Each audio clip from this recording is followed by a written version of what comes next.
আসসালামু আলাইকুম। আজ থেকে প্রায় ২৫০০ বছর আগের ঘটনা এটা।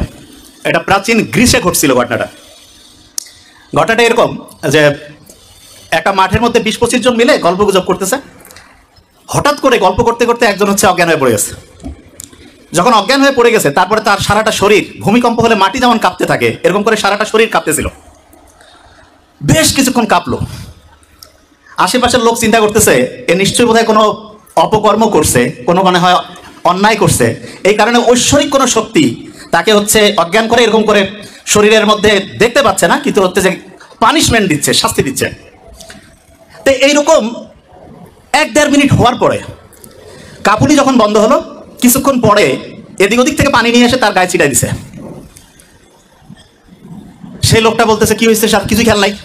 আশেপাশের লোক বলতেছে না, তোমার নিশ্চয়ই কোনো খারাপ কিছু করছো, তোমাকে আর আমাদের সাথে রাখা যাবে না, তোমার বিচার করতে হবে।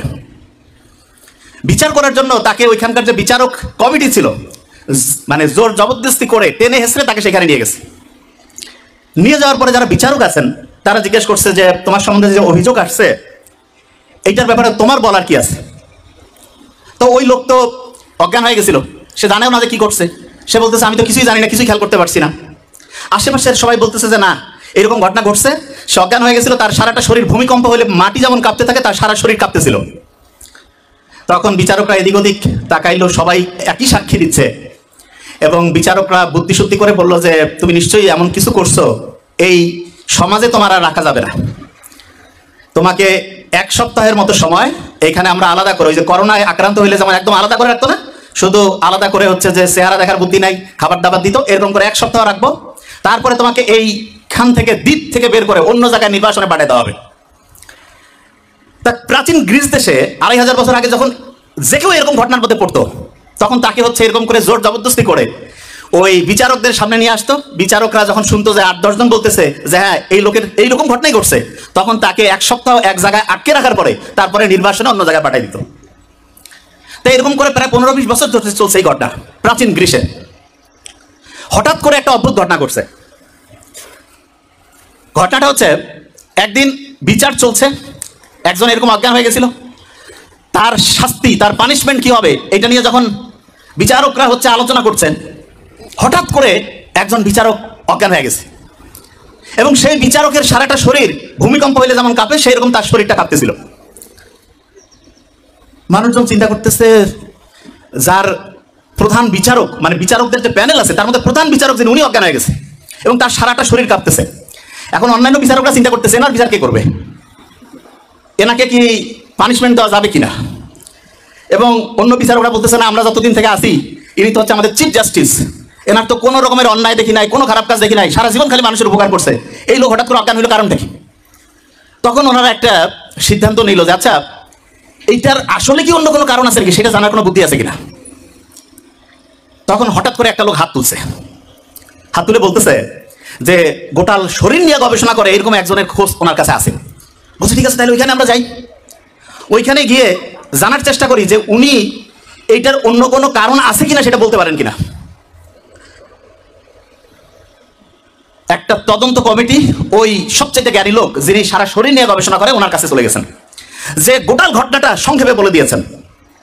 ওই জ্ঞানী লোক যার কাছে গেছে উনি আমরা যে মেডিকেল সায়েন্স পড়ি এইটার ফাউন্ডিং ফাদার, আসলে ফাউন্ডিং ফাদার বললে একটু ভুল হবে, ওনার নাম হিপোক্রেটাস। যারা ডক্টর তারা জানে যখন মেডিকেলে চান্স পায় তখন যার নামে ওত দেয় তার নাম হিপোক্রেটাস।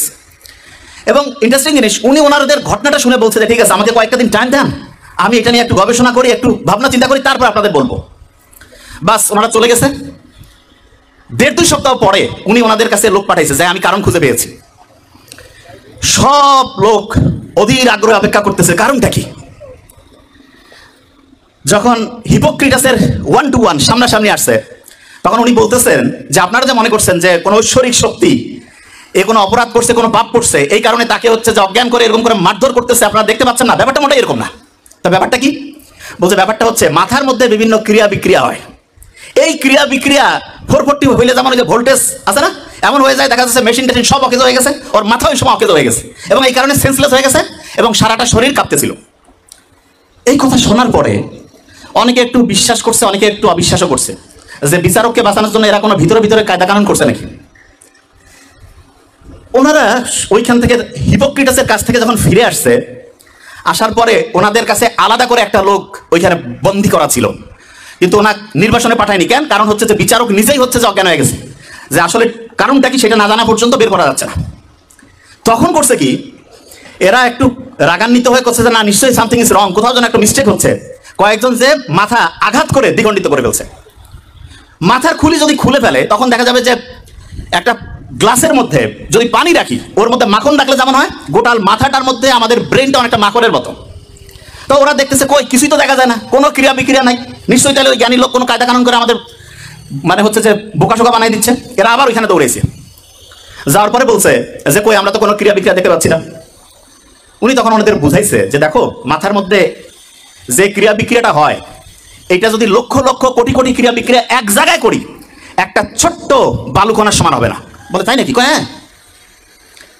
বলছে যে মাথার মধ্যে ক্রিয়া বিক্রিয়া হচ্ছে এবং এইটার কারণেই এই লোকটা অজ্ঞান হয়েছে।